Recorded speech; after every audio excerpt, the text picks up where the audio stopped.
Hey y'all, it's Stephen Van Kampen-Lewis, and today I'm going to take us into the orchid grow space, the shade house, and talk a little bit about three catasetums that are about to get watered for the first time this year.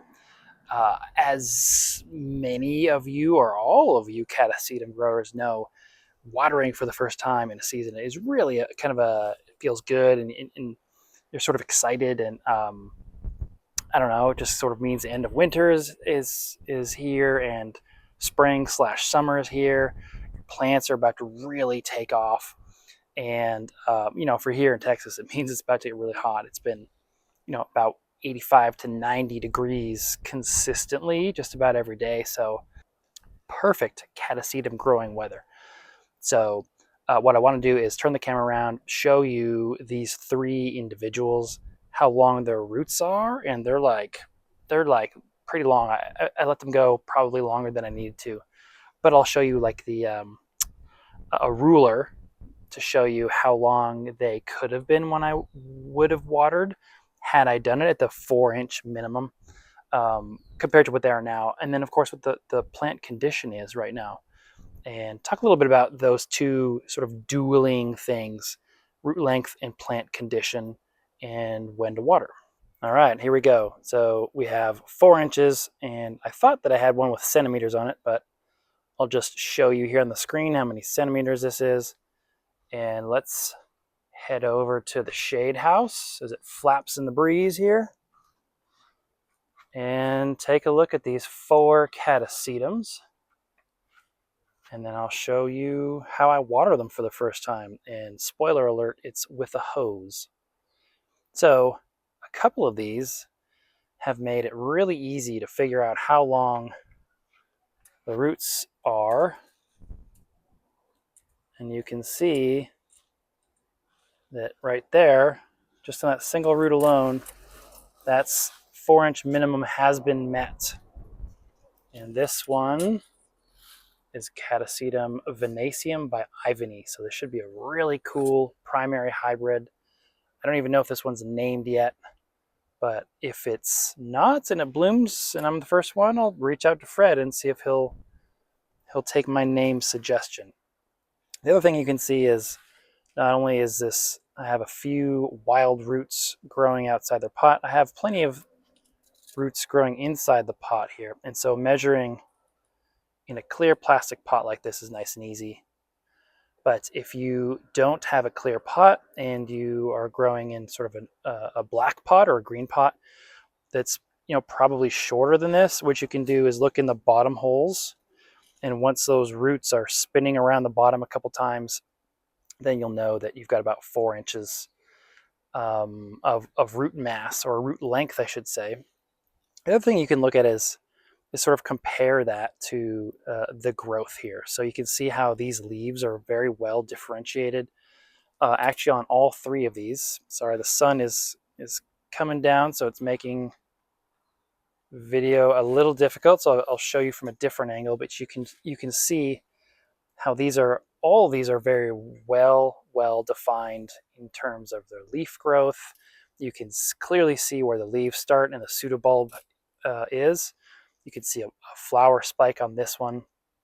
So these are all the signs that will give you clues if you can't see how long your roots are, and next to a measuring device to see if it's time to water. And of course, as I said earlier, this 4-inch is the minimum, and that really doesn't matter for the size of the plant. I guess you could go a little smaller on a seedling, but it doesn't matter that much. They should all be about 4 inches long before you start to water.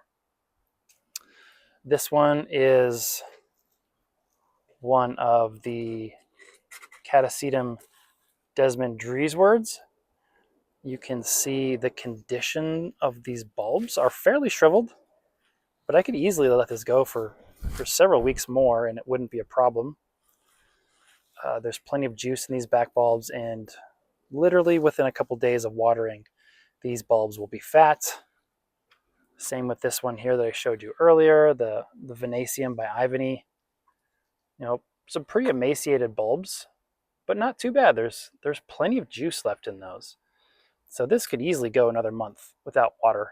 And, you know, another month without water, it would be probably pretty close to dying. So that's not a situation you want to get yourself into. But I'm a huge fan of letting the plants grow longer than the 4-inch minimum.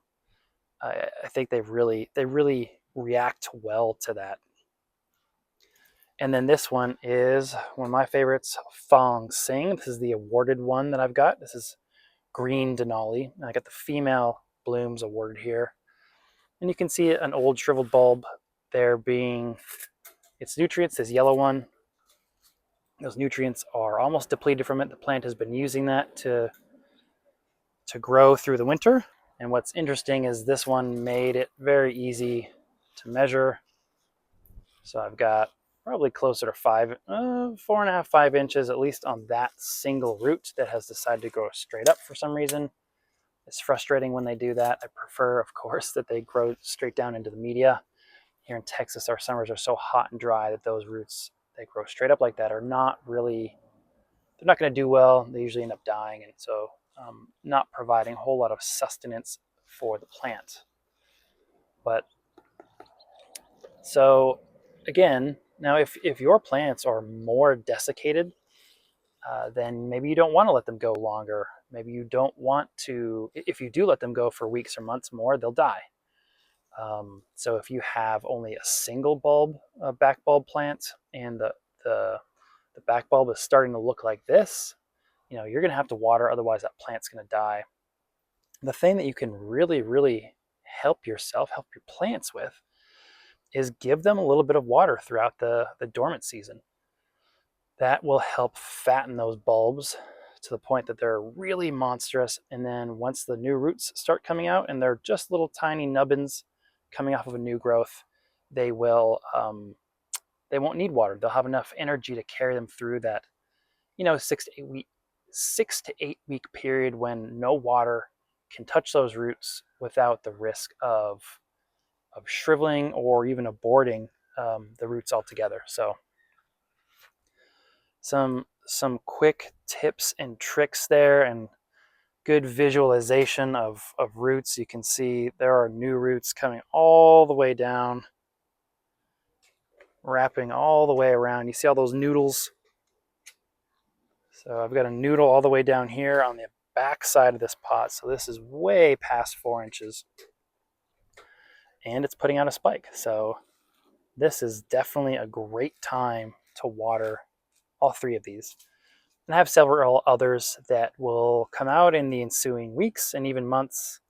I even have a denticulatum that has decided it has not even started to grow yet. So that is a species that I don't know that I'll be growing anymore. I think they're as difficult in my conditions as Cycnices, since I don't have the ability to really keep the temperature and humidity stable and constant all winter long. So, I'm learning and adapting, and it's all part of the growing process. So let me turn this camera off, go get the hose, and water these guys for the first time and show you how I do it.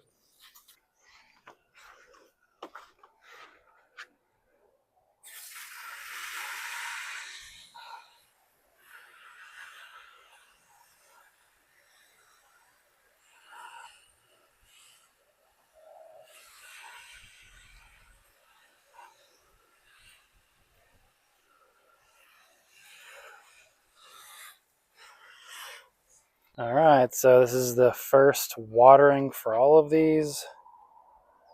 The water well.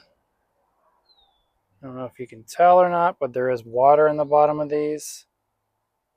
This one could use a little more, so I might come back and hit this one again. But ideally, your water well looks like this, and if you tip it a little bit, it will come pouring out like this. And of course, all those roots that are down there are just going to sit in that nutrient-laden water and get bigger. So anyway, hope you all had a great weekend, and I'm going to show you how I water the rest of the collection as well. See ya.